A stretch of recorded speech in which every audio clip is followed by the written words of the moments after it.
Hello అందరికీ నమస్తే, వనకం, welcome to my channel. So ఇవాళ తెలంగాణ స్టైల్ పచ్చిపులుసు ఎలా చేయడమో మనం ఇవాళ చూద్దాం ఈ వీడియోలో. సో ముందుగా మనం ఇట్లా చింతపండు నానేసుకోవాలి. కొంచెం ఒక 5 minutes 2 to 5 minutes నానేసుకోవాలి. తర్వాత ఇలా దాంట్లో ఉన్న రసంని తీసుకోవాలి. మంచిగా బాగా మిక్స్ చేసి 2-3 times మిక్స్ చేసి ఇలా మిక్స్ చేసి మంచిగా రసం వస్తుంది కదా, ఆ రసంని ఒక దాంట్లో తీసుకోవాలి. ఒక బౌల్లో కొంచెం వాటర్ మిక్స్ చేసుకోవాలి. దాని తర్వాత మనం ఒక 2 ఉల్లిగడ్డ అంటే 2 ఆనియన్స్ కోసుకొని అందులో వేసుకోవాలి, ఆ రసంలో వేసుకోవాలి.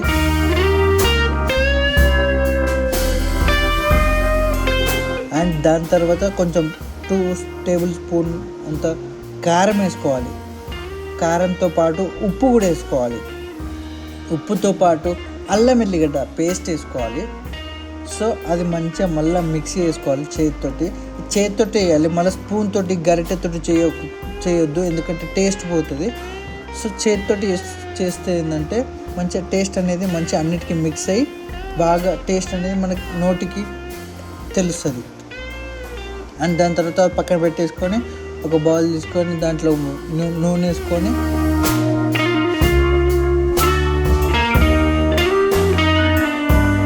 నూనెలో జీలకర్ర ఆవాలు వేసుకోవాలి.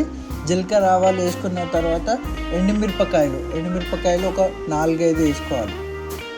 ఇది ఒక తెలంగాణ స్టైల్లో ఇట్లా చేస్తారు. మా ఇంట్లో అంటే ఇట్లనే చేస్తారు. సో మీ అందరికీ కూడా ఇట్లనే చూపిస్తున్నా. సో ఈ విధంగా చేసుకోండి. టేస్ట్ మాత్రం అద్భుతంగా ఉంటుంది, అద్భుతంగా.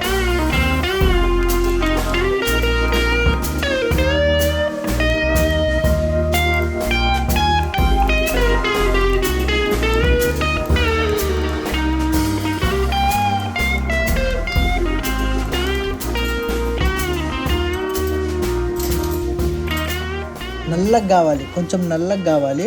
అప్పుడు ఏంటంటే కొంచెం మాడినట్టు కనబడాలి. ఇట్లా మిక్స్ చేసుకోవాలి. దాని తర్వాత ఉల్లిగడ్డ అండ్ కరివేపాకు అందులో మిక్స్ చేసుకోవాలి కొంచెం పాయంగానే.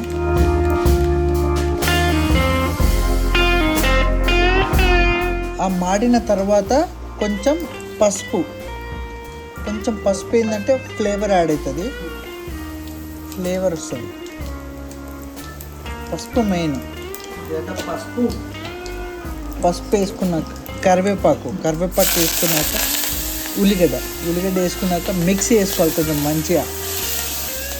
ఇట్లా పోస్ అనేది మంచిగా ఫ్లేవర్ మీకు దగ్గు తగులుతుంది. ఫస్ట్ కంగారు పడకండి, ఏం కాదు, అది కూడా మంచిది ఇంటికి.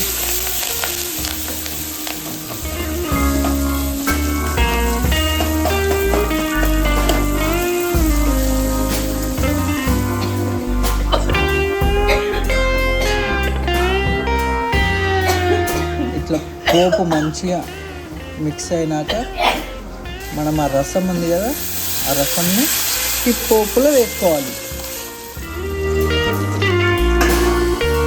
అంతే, మన తెలంగాణ పచ్చిపులుసు రెడీ. సో ఎంత అద్భుతంగా ఉంది చూడు, చూస్తుంటే తినాలని నోరు ఊరుతుంది. ఎవరికైనా నోరు ఊరుతుంది ఇలాంటి పచ్చిపులుసు చూస్తుంటే. అన్నంలో వేసుకొని తినండి, నా సామి రంగా మస్తు ఉంటుంది. So thank you for watching my video and subscribe my channel.